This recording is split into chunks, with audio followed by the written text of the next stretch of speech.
Oke, kalau saya cerita dari kecil umur 5 tahun saya sudah dipaksa dan tanda kutip menari sama orang tua. Penari cowok ini dia nggak kebencong-bencong.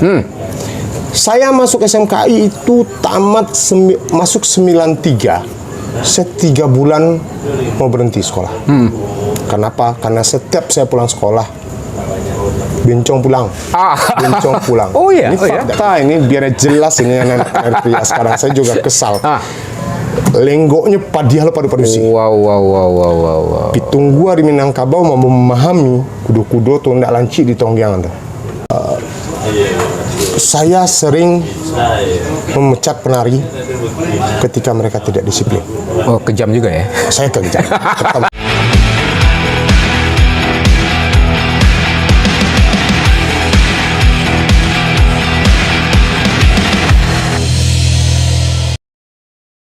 Halo, Assalamualaikum warahmatullahi wabarakatuh, dan salam sejahtera bagi kita semua. Kembali bersama saya Hidayat di channel Kopi Pahit Hidayat. Hari ini saya berkesempatan bincang-bincang dengan seniman tari, juga budayawan, juga konseptor seniman budaya Sumatera Barat, Joni Andra. Yuk. Saya akan panggilnya Udah. Nah, Jon? Iya. Apa kabar, Jon? Sehat? Alhamdulillah sehat. Nah, kita akan coba gali dari seorang Joni Andra bagaimana dia menjalani aktivitas kesenian, terutama di tari, dan sesungguhnya punya grup kesenian sendiri yang namanya Impesa Dance Company. Impesa Dance Company. Nah, ini nama aja udah canggih nih. Apa pula ini bentuk barangnya nanti kan? Nah, Jon, Ya. Sebelum kita masuk ke hal-hal yang terkait persoalan tari, yang ingin saya katakan, apa sih motivasi Jon bisa masuk dunia seni tari menari ini, Jon? Oke, kalau saya cerita dari kecil umur 5 tahun saya sudah dipaksa dan tanda kutip menari sama orang tua. Sejak 5 tahun? Umur 5 tahun. Karena orang tua punya basic seni. Jadi memang latar belakang keluarga ya? Musik, kakek orang tradisi, memang latar belakang keluarga. Sehingga kami berempat bersaudara, hanya saya mungkin digiring ke dalam dunia seni. Akhirnya pun menempuh pendidikan sekolah tari di SMKI waktu itu, kemudian lanjut ke Jogja jurusan tari juga. Akhirnya saya terjun ke dunia tari dan prosesnya cukup panjang sebetulnya. Cukup panjang sekali.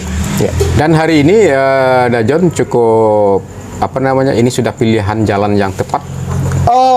Ya, jadi tari sudah menjadi pilihan yang tepat saya rasa hari ini. Kenapa? Itu sangat membuat saya kaya. Oh, kaya ya? Kaya tidak dalam arti materi yang pasti ya. Tapi akhirnya saya harus menggali karya seni pun ternyata harus melakukan riset. Saya harus berkomunikasi dengan banyak orang. Sehingga punya kekayaan itu adalah ketika saya punya banyak saudara, saya punya banyak ilmu. Mungkin ukurannya di sana. Artinya seni membuat saya menjadi lebih kaya. Seni membuat saya lebih kaya. Ya. Banyak relasi, banyak teman, dan banyak batin saudara, kita juga terpuaskan. Kenapa tari? Kenapa demikian, Pak Jon? Ini mohon maaf, ini bukannya bermaksud Kopi pahit sambil ngopi boleh. Ini kan seorang laki-laki masuk di dunia tari ini kan ada dipersepsikan ini kebencong-bencongan, Jon, gitu kan? Juga laki-laki kok persepsinya seperti itu begitu. Oke. Sesungguhnya, gimana Jon mengomentarinya? Jadi ini, sebetulnya di Minangkabau kan tidak ada penari.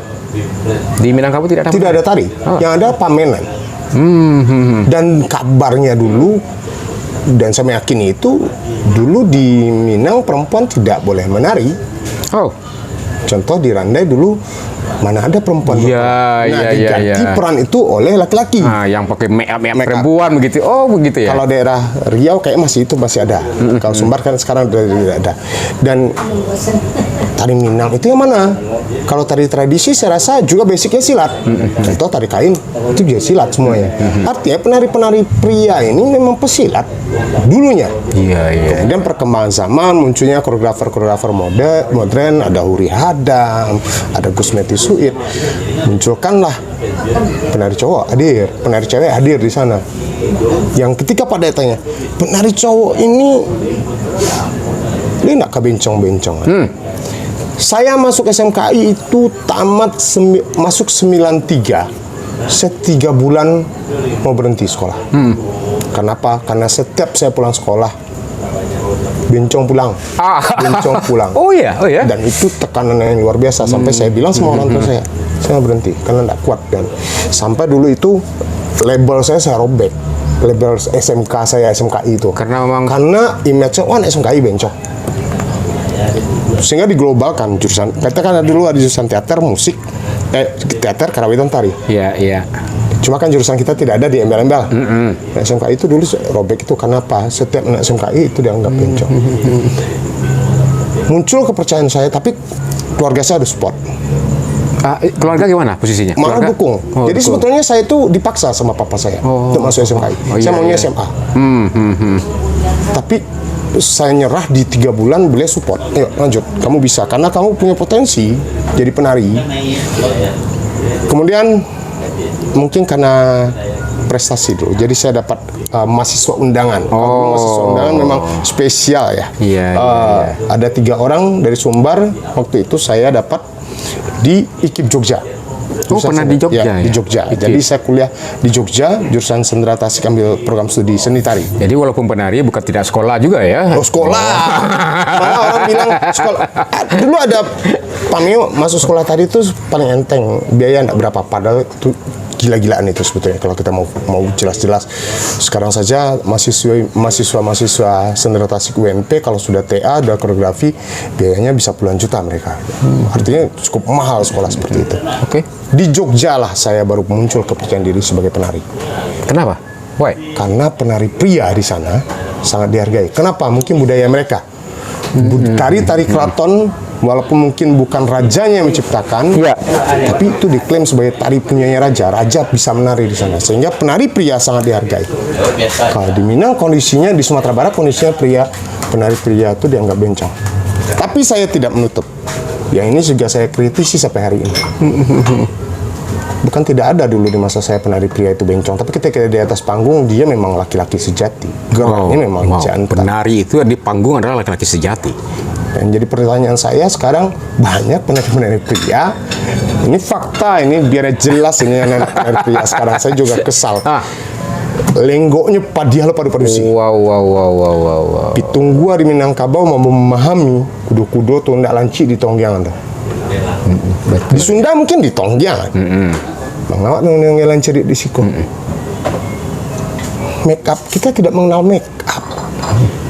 Kenapa lipstik pria lebih tebal daripada pria? Kenapa lenggok pria lebih padiah pada wanita? Seperti itu fenomenanya. Fenomena hari ini. Dan silakan buat penari-penari mau protes, ayo duduk bersama. Ini saya kritisi terus-menerus. Bahkan di media sosial saya sedang sendiri. Dan mereka dandan kadang-kadang lebih daripada wanita. Kenapa dulu? Yang bencong juga ada kok. Malah dia pergi dalam kesehariannya malah make up. Tapi ketika di atas panggung, dia jantan loh. Dia benar-benar melakukan peran dia sebagai penari pria. Walaupun sebetulnya beda dengan Jawa. Minang kan tidak mengenal putra halus, putra gagah.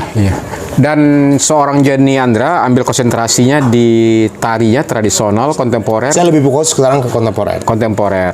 Jadi, John, bisa diceritakan apa sih filsafat tari itu sungguhnya begitu? Pesan yang disampaikan kepada penonton melalui liuk-liuk tubuh. Kan seperti itu aja. Kalau seandainya penonton tidak punya referensi pengetahuan terhadap seni tari ini, kan kadang pikir ya musiknya bagaimana. Apa sih filsafat filosofisnya itu? Jadi begini. Ada sebuah tari namanya yang saya kagumi dari Uri Adam, Barabah. Ya, Uri Adam. Barabah. Ya, saya pernah dengar, saya melihat. Tari Barabah itu kan menceritakan bagaimana burung Barabah. Tapi di dalamnya, bagaimana dia memandang bahwa Barabah itu tak burung yang tangkas yang ini. Digambarkan ke sana. Ada pelajaran. Kemudian saya mempelajari kontemporer. Salah satu karya saya kemarin, Perempuan Terakhir judulnya. Perempuan Terakhir. Setelah itu baru ada penggarapan Tikam Kundang kemarin. Perempuan Terakhir, dari segi judul orang berpikir, ini kekasihmu, pacarmu, atau apa, dari jodoh.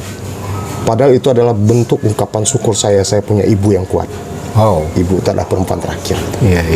Artinya ada yang kita sampaikan. Kritik sosial yang saya bangun saat itu, dan hasil riset saya adalah, teman-teman banyak memelihara ibunya di masa tua, di masa sakitnya. Tapi perlakuan tidak seperti anak kepada ibu. Ibu dibentak, dihardik. Orang tua apalagi yang sudah pikun, kadang-kadang lupa ambil nasi apa, itu dimarahi. Tapi di media sosial, oh ibuku tersayang, ibuku tercinta. Kemunafikan ini yang saya ungkap di perempuan terakhir. Oke, saya coba kerucutkan. Oke. Jadi karya seni itu merupakan cerminan kehidupan sosial masyarakat yang Dajon coba angkat dalam bentuk karya tari yang wadahnya adalah gerak Tari. Kan tidak semua orang bisa paham apa yang pesan yang Dajon sampaikan. Iya, dan kadang-kadang seniman tari ini kadang-kadang egois. Saya mencoba untuk tidak kesana lagi. Dulu mungkin saya kesana. Yang penting saya berkarya, Anda mau paham mau enggak terusan Anda. Nah, tapi sekarang kan kita bantu. Bantu dengan sinopsis, bantu dengan uraian, mencoba sehingga seluruh. Iya, betul. Saya bingung, Pak Jen. Saya coba paksakan diri nonton tari. Nggak ngerti saya di sini tuh kan. Tapi kalau seperti kemarin ngetik Kamkundang, saya hadir melihat pertunjukan ini di lokasinya di sini di Taman Budaya ini. Kebetulan kita sedang berada di kawasan Taman Budaya. Karena sinopsisnya saya tertarik dengan sinopsis ditawarkan begitu. Memang tidak mudah untuk apalagi tari kontemporer. Karena orang berpikir teknik-teknik gerak sulit aja yang dipamer, enggak seperti itu. Sebetulnya kita membangun makna baik dari setiap gerakan, pola lantai, penari-penari yang hadir, bahkan properti, kostum pun untuk dan itu tidak kerja mudah. Sehingga seorang koreografer posisinya juga butuh bantuan orang. Makanya kemarin itu saya kolektif. Makanya saya melibatkan dari lintas bidang, teater, musik, dan butuh proses panjang untuk sana. Selama ini mungkin saya egois, saya akui. Saya penting berkarya, Anda mau paham, enggak urusan Anda. Awalnya seperti itu berangkat. Tapi perjalanan waktu akhirnya kita, dan itu gunanya mungkin saling silaturahmi. Pendewasaan proses ya. Nah, saya meyakini proses gimana kata-kata yang sebetulnya klasik bahasanya, proses tidak mendustai hasil, kata orang kan. Dan saya meyakini itu semua harus melewati proses, tidak ada yang instan. Kalau mau ada instan, ini kritikan juga bukan buat sanggar-sanggar tari yang ada sekarang. Untuk sanggar entertain, mengisi acara barale, itu adalah proses instan yang saya amati hari ini. Kenapa? Kok sanggar-sanggar tari entertain ini kalau isi acara barale, pesta-pesta, untuk jadi penari itu mudah sekali bagi mereka. Tinggi, cantik, cowoknya gagah, tingginya juga luar biasa. Anda didandani dengan pakai minang, selesai. Gerak gimana? Ngapain ribet-ribet gerak itu? Itu masih dangkal kalau hanya itu. Cokok kacok. Nah, persoalannya sekarang, Anda mau berkesenian atau menjual tubuh penari yang cantik-cantik? Anda ingin menyampaikan pesan melalui gerak tari atau hanya mengeksplorasi keelokan tubuh ya? Contoh, tari galombang. Tapi kan penari itu kan masih seksi yang cantiknya, John. Untuk dinikmati kan harus seksi dia. Kalau gitu, bagaimana dengan konsep yang lama yang dipakai nenek moyang kita yang tidak menggunakan perempuan? Iya, enggak mesti seperti itu ya. Artinya terjadi pergeseran nilai kalau menurut saya hari ini. Mereka memanfaatkan penari perempuan demi kecantikan yang untuk menarik penonton. Nah, Anda mau berkesenian atau mau jual penari-penari Anda? Ada yang saya kritisi di masa pemerintahan Pak IP. Oh ya? Itu saya termasuk yang cukup vokal mengkritisi. Ketika waktu itu Dinas Pariwisata yang saya kritis, mereka mengaudisi sanggar-sanggar. Syaratnya penari harus cantik, tinggi 100, bahkan ada harus gadis untuk dibawa ke luar negeri. Kenapa harus dibikin harus gadis? Apa urusan Anda dengan masalah keperawanan seseorang? Ini jadi persoalan bagi saya. John, kalau tari kan dia belajar dari proses awal. Boleh diceritakan, menggambarkan, John, di awal-awal belajar tari itu apa ya yang dimulai diajarkan dulu, John? Nah, saya ingin katakan adalah bahwasanya menjadi penari itu bukan suatu hal yang tidak baik, suatu hal yang tidak justru itu profesi yang tidak semua orang bisa loh gitu. Jadi gini, saya sebetulnya yang baru fokus belajar tari itu ketika saya di Jogja. Jadi kami dulu mahasiswa IKIP Jogja itu wajib mengambil unit kegiatan mahasiswa 2 untuk syarat wisuda nantinya. Saya tidak milih unit kegiatan mahasiswa tari, yang tarinya ada. Saya malah milih teater, Teater. namanya tergabung waktu itu unit studi sastra dan teater KIP Jogja, kemudian Madawirna ini pecinta alam. Iya, iya. Jadi kemudian saya mendaki gunung. Nah, yang jadi kenapa saya milih itu? Teman-teman bertanya. Justru saya udah tari.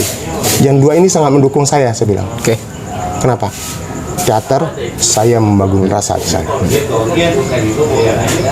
Membangun rasa. Membangun rasa. Kemudian kenapa pecinta alam? Ketika saya berada di alam, saya menyerap energi alam dan membangun rasa juga di sana. Tujuannya apa? Memperkuat karakter saya sebagai penari saat itu. Jadi nari tidak hanya sebatas belajar teknik gerak. Itu dia. Memahami rasa, kemudian memahami apa sih yang ingin kita cari di sana. Apa pelajaran penting dari sebuah karya tari tersebut.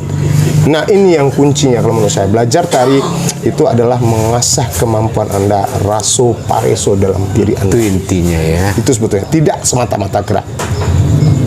Kalau kita lihat tarian utuh, apa sih yang ini sampaikan koreografer, itu yang harus dipahami penari. Teknik semua orang bisa belajar, saya meyakini itu. Betul, kenapa? betul. Karena rata-rata penari saya bukan basic tari. Orang-orang yang tidak mengenal gerak tari. Kita latih. Memang butuh proses panjang. Artinya siapa saja. Pak Dayat pun sekarang saya latih di penari bisa, tapi intens. Nah, yang susah itulah membangun rasa. Dan ini yang butuh proses. Makanya perlu sosialisasi, perlu pergaulan, perlu ini. Dan semua persoalan kehidupan bisa menjadi. Dan itu pula yang menjadi modal Dajon terjun di dunia MC ya. MC kan Dajon maksudnya juga MC yang handal ya. Oh. MC yang top gitu kan. Jadi bayarannya termahal loh Kota Padang kabarnya Kalau gitu. saya cerita MC itu kan saya pulang dari Jogja bingung nggak dapat kerja, saya melamar jadi penyiar radio. Oh, pernah jadi penyiar radio. Melamar saya di radio. Pernah juga jurnalis juga ya, wartawan TV. Nah, kemudian melari ke Padang TV. Dan basic di radio membuat saya modal saya menjadi MC. Alhamdulillah sampai sekarang masih dilakoni.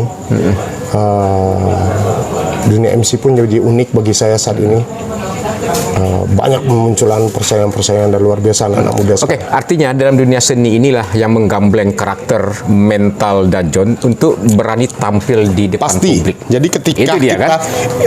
jadi banyak manfaatnya. Nah, itu dia. Ada orang yang satu sisi lain menari pertunjukan Anda berapa. Ya. Tidak itu makna lainnya adalah tapi juga menggambleng karakter mental kita untuk bisa menyampaikan pendapat di depan umum, memimpin sebuah pertunjukan, mengorganisir sebuah teman-teman untuk bisa latihan disiplin. Kan itu yang kan leadership juga kan? Tapi ada jadi persoalan bagi saya penari-penari hari ini yang khusus yang dalam karya-karya tari serius. Saya sering memecat penari ketika mereka tidak disiplin. Oh, kejam juga ya? Saya kejam.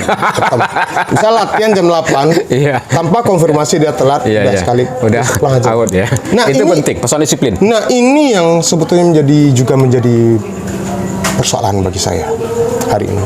Kok banyak ya anak-anak kita yang muda-muda ini tidak disiplin, sering melecehkan proses. Gitu. Betul. Ini jadi persoalan juga. Saya kira itu persoalan mendasar bagi kita. Kenapa kita tak juga bergerak maju-maju ya? Ya.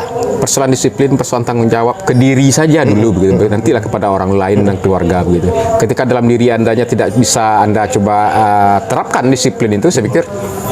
Dan banyak loh penari-penari sekarang yang tidak jujur. Apa maksudnya? Contohnya, Om, Pak, Bang, saya nggak bisa latihan hari ini, telat. Kenapa? Oh, ini ada urusan kampus yang nggak bisa saya. Oke. Kalau kepentingan itu saya terima alasannya. Tapi ketahuan dia malah pacaran di luar. Kejujuran seperti ini kan hal-hal sebetulnya sangat ringan. Tapi mereka lupa bahwa ini akan membentuk karakter mereka nantinya. Akan menjadi kebiasaan nantinya. Kita miskin koreografer hari ini. Kita miskin koreografer. Ya. Kalau koreografer instan banyak, saya bilang. Iya. Sekarang yang ada koreografer Harus buka sekolah koreografer, Jon. Bagi saya begini. Jadi sekarang gini. Saya koreografer sekarang. Penari saya harus saya punya kader. Sekarang yang sudah ada Rima Sari, satu-satunya penari saya yang perempuan, karena masuk tempat saya sering perempuan itu gagal karena persoalan waktu latihan dan kerasnya latihan. Nah, Rima sekarang sudah jadi koreografer muda. Dia punya namanya Rima Dance Company. Akhirnya saya melahirkan koreografer dari anak-anak di grup saya. Dan mereka punya potensi, kita lihat, oh kamu bisa. Akhirnya akan lahirlah koreografer. Dan ini tanggung jawab koreografer. Sekarang Sumbar siapa yang punya koreografer? Ada Eri Mevri. Eri Mevri, ya itulah go internasional. Sekarang ada saya. Kemudian ada Ale Sukri, ada Nilio, ya, ada Indra Yuda. Tapi persoalan mereka orang akademisi. Tidak bisa intens seperti saya. Sekarang penari yang tetap yang di Sumbar siapa yang punya? Eri Mevri punya penari tetap walaupun anak-anak dia di sana. Tapi saya juga punya penari tetap. Hanya kita loh yang punya penari tetap. Kalau dosen-dosen kampus yang jadi koreografer, setiap ganti generasi dari kampus itu penari mereka. Saya punya penari yang sampai 12 tahun dengan saya. Bertahan 12 tahun dengan saya. John, bisa idem nggak secara materi dengan nari-nari ini? Kalau dunia entertain bisa. Dunia entertain bisa. Kalau saya punya sanggar tari entertain cara beralek bisa. Bahkan bisa punya harta yang berlimpah-limpah saya. Kalau untuk tari kontemporer saat ini belum sama sekali. Terus kalau belum, ngapain kamu bertahan? Tidak bisa pula diungkapkan dengan kata-kata. Kepuasan itu seperti apa? Itu yang saya bilang, kekayaan saya mungkin lebih daripada orang yang punya harta berlimpah. Makanya saya bertahan sampai detik ini. Dan apresiasi dari publik, dari masyarakat, dari pemerintah terhadap tari. Kalau dulu, sekarang sudah banyak program ya, dari pemerintah sudah banyak program, sehingga cukup minimal biaya produksi kita tertutupi. Kemarin Dajen termasuk juga satu grup ya, penerima dari FBK, Kementerian Pendidikan dan Kebudayaan, Tikam Kundang. Iya, Tikam Kundang. Itu bantuan dari pemerintah ada 250 juta. 250 juta. Dan itu kan juga membernya yang mengajukan tawaran juga banyak, dan adalah grup Dajen satu-satunya. Waktu itu ternyata 10 ribu yang masuk. Kemudian disaring menjadi 9 ribu, kemudian disaring menjadi 6 ribu, akhirnya terpilih itu 140 sekian untuk Indonesia. Sumbar mendapatkan 10. Dan alhamdulillah Investasi Skopling waktu itu grup Dajen yang salah satunya. Dan saya juga bingung, kenapa sih penerima bantuan pemerintah di Sumbar ini kita berusaha tutupi diri? Kenapa tidak buka? Kenapa takut berbagi informasi dengan teman-teman atau bagaimana? Sehingga saya kemarin penerima FBK yang tahun ini ada 10 ini, saya dorong, ayo kita buka diri, umumkan di media sosial. Jadi ketika ada organisasi atau komunitas-komunitas yang ingin tahu banyak, mereka ada tempat bertanya. Dan buka saja berapa Anda terima, kenapa Anda tutup-tutupi? Loh, kecuali duit itu Anda makan. Itu menginspirasi. Program itu menginspirasi bisa menjadi program juga di tingkat Pemprov begitu ya? Iya, harusnya untuk menghidupkan sanggar-sanggar tari kita. Untuk tidak munafik kita, untuk mewujudkan sebuah karya yang bagus harus didukung dengan anggaran produksi yang luar biasa. Saya aja kemarin itu membangun setting panggung, itu puluhan juta. Loh, kalau saya tidak punya bantuan, dari mana saya wujudkan? Maksud sarana untuk pertunjukan seperti taman budaya yang masih mangkrak ini kan? Ya. Ini. Itu jadi memang kita juga berharap ini didorong lebih cepat. Iya. Itu kondisinya. Terus apa mimpi Dajen lagi nih? Saya mungkin tidak muluk-muluk, saya masih bisa berproduksi sampai saya memang tidak mampu, dan saya bisa melahirkan koreografer sekian tahun. Ini kan dunia kreatif. Saya juga melihat channel YouTube Joni Andra, Pot Bunga. Nah, Pot Bungo itu ya kan, Pot Bungo. Cie 2 3. Mulai lo lihat. Begitu kan Joni Andra. Kemarin juga ada live di medsos terkait persoalan Bagurau.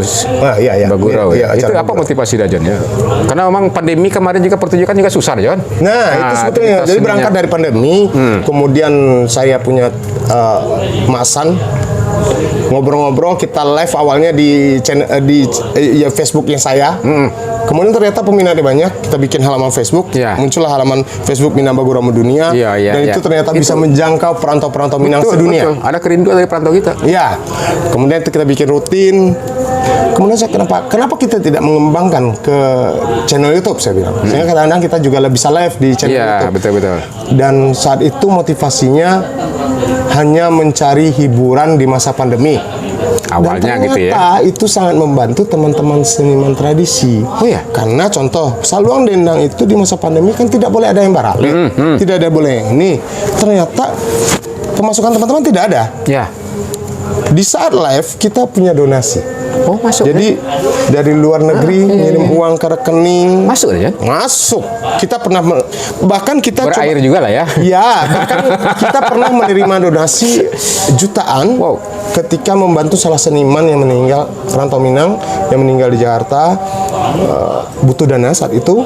Kita kumpulkan donasi di sana, itu dan satu konsep yang sangat luar biasa loh, Jon. Sebetulnya contoh Pak Sawir Sutamodo, tokoh Saluang, yang ketika beliau meninggal, kita berdonasi baru cek di live itu, dan dana donasi dari penonton kita bawa ke keluarga, membantu sedikit banyak perekonomiannya, termasuk perantau Minang yang meninggal, seniman yang di Jakarta, kita juga kumpulkan donasi. Di samping kita juga memikirkan teman-teman seni tradisi yang mati di masa pandemi ketika. Nah itu saja sih motivasinya. Kemudian saya kembangkan ya, kalau channel YouTube saya berkembang seperti ini. Pertama itu tadi, ya nggak mungkin saya hanya, tidak semua orang memahami apa yang ingin saya sampaikan lewat gerak tari. Kadang saya, dan itu tadi basic saya pernah jadi penyiar juga. Iya. Artinya memang nggak boleh stuck ya. Ya. Harus bergerak terus, berkreatif terus. Tak bisa ada pentas yang representatif, ya bisa di YouTube. Betul. Bisa di media sosial Facebook. Nah, apalagi lain. sekarang kan berkembang Gitu, karena pandemi, kita pelaku seni. Oke, Rajon termasuk pemilik muncung yang cipeh kepada pemerintah, terutama dinas kebudayaan. Saya lihat di komen-komennya di Facebook kan juga merah padam juga, merah-merah juga telinga kawan-kawan di birokrat dinas kebudayaan. Persoalannya bukan kebencian, Tidak kebencian ya. tapi karena sayang. Oh, Dan itu style saya mungkin barangkali menyampaikan belak-belakan. Malah saya sangat, ketika ada sih perangai, kalau kita dibawa ikut serta, contoh dinas kebudayaan punya kegiatan nih, saya dilibatkan. Contoh kemarin PKD, saya sebagai salah satu kurator. Jangan dipikir ketika saya diajak untuk melakukan kegiatan itu mulut saya dikunci. Saya akan tetap mengkritisi.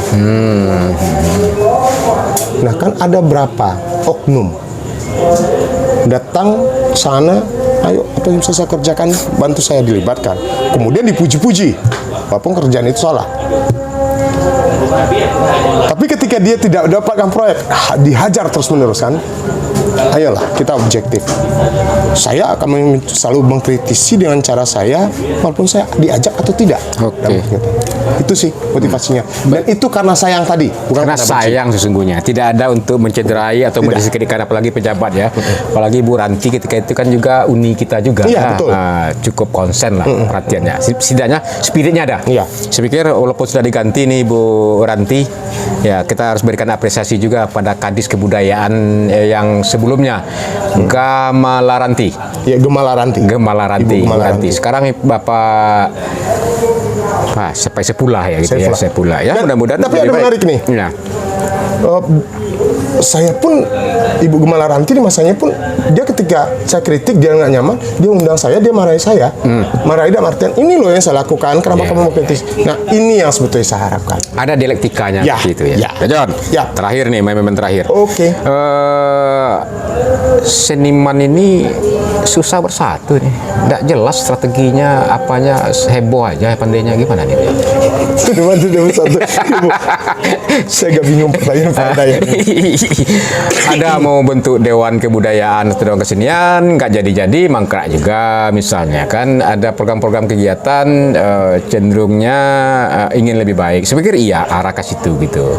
Tapi memang harus ada think tank, ada persamaan persepsi pelaku seni budaya Sumatera Barat dalam kerangka konsep dalam rangka pembangunan kebudayaan Sumatera Barat. Kita juga bingung juga nih, pembangunan kebudayaan Sumatera Barat dari mana mulainya, Rajan itu? Nah, Dari produk senian kah, atau dari konsep seni kah, atau tradisi dan segala macamnya? Gimana Pak Jan melihat? saya mungkin generasi yang keberapa lah, saya nggak paham juga. Ini mungkin Ke-12 lah. Nah, sebenarnya 12 dulu. Ini bentuk kekecewaan saya barangkali pada kalau pada tanya ini bagaimana? Saya nggak peduli pada mau ada Dewan Kebudayaan, mau Dewan apa, saya nggak peduli. Kenapa? Tujuannya apa? Buat itu. Untuk diri sendiri kah? Kalau kita tanya ke personal pasti, enggak, kita membantu kemajuan kebudayaan Sumatera Barat. Itu ideal. Kenapa saya bisa bicara seperti ini? Karena kepercayaan tadi mungkin berkurang. Karena kadang-kadang ada kepentingan-kepentingan yang ditutupi oleh itu dulu selesaikan ya. selesaikanlah itu dulu, diri sendiri dulu. Kalau saya sekarang saya lakukan apa? Saya membangun bikin karya, saya bangun dengan lintas bidang. Saya libatkan orang TV, orang film, orang ini, orang itu, orang itu. Kita bangun komunikasi. Selama ini contoh saja orang teater itu tak pernah nyatu dengan orang tari misal atau orang musik. Tapi sekarang dengan ini kita bisa membangun komunitas-komunitas seperti ini, gerakan-gerakan komunal ini dulu yang paling penting. Itu bagi saya. Ya.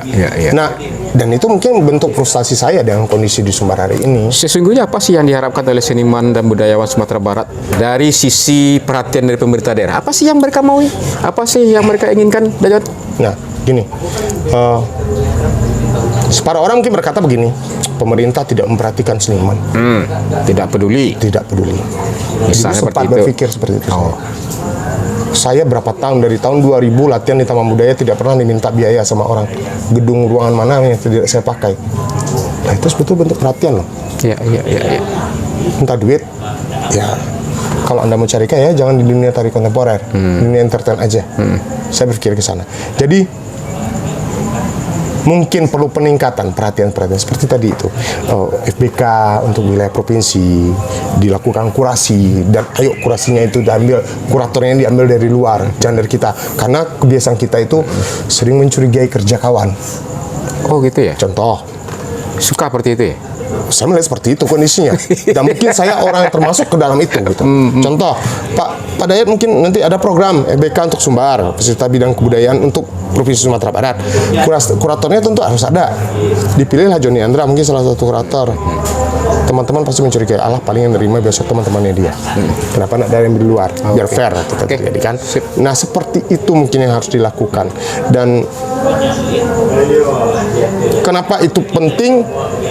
Kualitas karya didukung dengan biaya yang cukup besar, Itulah bentuk apresiasi dari pemerintah daerah ya. Nah, itu salah satu. Kemudian Dan juga ada juga pemikiran juga, persepsi yang tercipta nih ya, seniman budayawan ini tidak perlu dia politik begitu. Bagaimana dia melihat dunia politik itu ya, yang kadangkala oleh seniman budayawan itu adalah suatu sisi yang harus dijauhi, harus dicemaskan dan ditakuti begitu. Ada kesan seperti itu loh, Rejat. kalau saya enggak, malah saya harus menentukan apa, bisa menjadi sumber inspirasi loh. Sumber inspirasi berarti. Untuk sebuah karya seni bisa nyari. Lah, balik lagi, kita sudah diracun nih, dipenetrasi dengan pemikiran bahwa politik kotor. Kan tidak semua politik kotor. Kalau saya pribadi memahami seperti itu. Tapi betul. karena dari dulu di masa Orde Baru pun kita sudah dipenetrasi, disuntik pemikiran-pemikiran, paradigma bahwa politik itu kotor. Nah, sementara orang seni ingin bersih. Tapi benarkah ingin bersih? Bukannya Anda juga berpolitik kotor dalam dunia bersenian? Ayo, faktanya hari ini ada. Ya, kenapa tidak kita merupakan akses politik tertentu untuk menuntaskan misi seni budaya kita? Nah, itu yang berkolaborasi begitu kan? Ya, persoalan sekarang kan takut untuk berhubungan dengan orang politik. Orang politik juga takut datang dia diundang macamnya. Saya misalnya ketua praksi itu saya punya partai gitu kan. Nanti jangan mengganggu khidmatnya sebuah acara seni budaya. Saya jadi cemas loh John. Padahal saya punya kuasa anggaran misalnya kan. Bukannya seperti ini barangkali. Nah, ketika ada hadir orang politik, takutnya begini, misalnya anggota DPRD takutnya ini dia todong minta duit lagi. Dia sementara seniman ketika pejabat hadir, dia pikirannya gimana saya bisa dapat duit dari orang ini gitu. Nah, mungkin kondisi-kondisi itu yang sebetulnya komunikasi barangkali tidak terbangun dengan itu baik yang selama penting. ini. Nah, itu dah John, strategisnya Dewan Kebudayaan sebagai lembaga think tank seniman dan budayawan untuk mengkomunikasikan baik kebijakan, regulasi, polisi, termasuk anggaran oleh pemerintah daerah. Hari ini kan mereka saya pikir tidak memadai lah ya informasi yang komprehensif terkait persoalan dunia kebudayaan Sumatera Barat, kehidupan seniman, budayawan yang bisa di breakdown dalam bentuk program. Itu idealnya, Pak. Ideal seperti itu dong. Idealnya. Nah, itu perlu lembaga. Kalau satu-satu dengan Daja nanti gubernur hubungi dengan si A dengan si B, bingung dong gubernurnya. Nah, persoalannya nanti yang duduk siapa? Orang-orang idealnya apa enggak gitu loh. Ya, itu kesepakatan seniman budayawan dong. Nah, paling ini bersatulah seniman dan budaya Sumatera Barat kan gitu. Minum kopi pahit aja. Iya. Gini, terkait Ini cukup dekat dengan Pak Gubernur ya, dengan para dekat. malah saya dibilang ring 1 gubernur. Ada yang ngomong seperti itu. Baguslah kalau ya. Persoalannya kan tidak seperti itu. Kedekatan saya dengan beliau saat itu waktu itu ketika masa kampanye. Mina Bagura Mendunia live-nya Maasan dengan teman-teman itu menjadi media saat itu, diminta dan dibayar saat itu. Dan teman-teman seni tradisi memang butuh biaya kok saat itu. Kita juga butuh biaya. Seperti saya nggak MC berapa tahun gitu kan, karena pandemi gitu kan. Ya kenapa kita dimanfaatkan? Kemudian gubernur merasa dekat dengan saya, ngobrol minta pendapat saya. Ya bukan berarti ring satu di sana. Karena sampai detik ini saya nggak bisa Memposisikan diri sebagai profesional ya. ya, profesional saat itu. Tapi ketika saya juga menyampaikan kritik juga, dan saya tidak pernah pula menyodor-nyodorkan diri, Atau merekomendasi pejabat-pejabat tertentu. nggak punya kekuatan saya di sana. Kalau merekomendasikan mending Biarlah saya kekuatannya ditarik aja disampaikan aja biar- itu kan. Kalau mungkin banyak yang bisa saya akses, kenapa enggak saya minta jadi staf ahli Pak, bisa juga. Iya. Tidak. Kapan nih mentas luar negeri? Saya tidak tahu nih Pak. Jadi gini, kalau saya ngalir Pak Dayat, ngalir aja, mau bikin karya pun nggak tahu juga kapan bangga mau juga pentas. John. Nah. Ketika nanti mentas di Broadway, mentas di Oke. Australia gitu kan. Nah, ini sebetulnya tidak bisa. Kita harus punya link yang bagus. Betul. Nah, membangun link inilah. Termasuk yang- juga peningkatan manajemen dalam sebuah sanggar grup. manajemen ya. Nah, mungkin lah Dajon juga koreografer, Dajon juga urus manajemennya. Dulu seperti itu. marketingnya. Seperti itu. Hari ini kan harus berbagi begitu. Dulu seperti itu. Karena kalau sekarang alhamdulillah saya punya penari-penari yang bisa dilibatkan dalam manajemen. Memang kelemahan kita itu manajemen tadi, dan itu rata-rata semua sanggar-sanggar seni lemah kita dalam Baik. manajemen. Terima kasih Dajon. Terima kasih Pak Dayat. Banyak hal yang diungkapkan oleh seorang Joni Andra, penari juga, praktisi budaya juga, pemerhati seni budaya Sumatera Barat juga, secara gamblang mengutarakan problem dan dinamika yang ada di dunia seniman, di dunia kebudayaan Sumatera Barat. Tentu intinya tadi dikatakan adalah karena sayang, karena ingin berkontribusi untuk negeri ini, dan juga terbantahkan bahwasanya dunia tari itu tidak hanya persoalan lenggak-lenggok dan bermake up tebal, tapi ada filsafatnya di sana, ada persoalan esensi juga yang disampaikan melalui tari yang disampaikan oleh teman-teman penari.